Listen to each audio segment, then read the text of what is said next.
Aujourd'hui, le constat est clair, Facebook domine globalement les autres réseaux sociaux. Pourtant, il y a 10 ans, le destin de Mark Zuckerberg n'était pas tout tracé. Avant de lancer son service dans le monde entier, les balbutiements furent nombreux et les essais n'ont pas tous été transformés.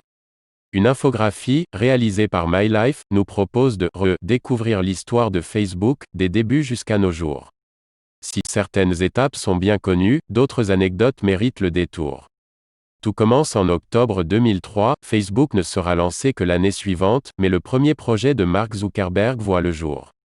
Le service se nomme FaceMash, 2 photos aléatoires d'étudiants ES sont présentées à l'internaute. Ce dernier dispose de 2 qualificatifs, hot et not, qu'il doit appliquer aux 2 visages dévoilés. Pour récupérer les photographies, Mark Zuckerberg a tout simplement piraté les bases de données d'Harvard. Évidemment, ce type d'initiative n'a pas plu à tout le monde. Devant la pression des étudiants, le site fut fermé quelques jours après son lancement. Avis de Facebook, il semblerait que l'idée soit venue d'Aaron Greenspan, un étudiant d'Harvard.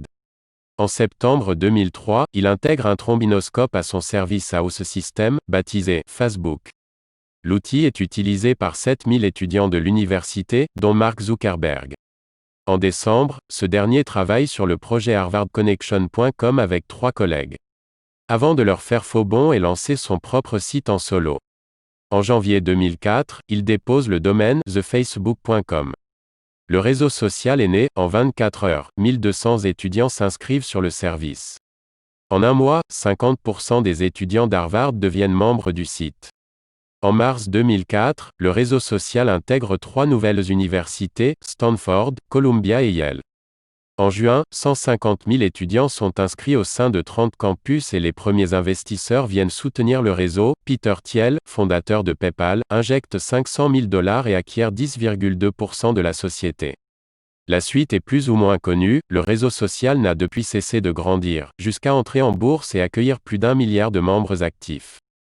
En parcourant l'infographie, on découvre cependant des anecdotes sympathiques. Saviez-vous par exemple qu'une version du site original, The Facebook, avait été mise en ligne récemment? Une connexion via le site actuel, Facebook Connect, permet de découvrir l'outil tel qu'il se présentait à ses débuts. Si l'aspect graphique semble aujourd'hui dépassé, les fonctionnalités principales étaient déjà présentes.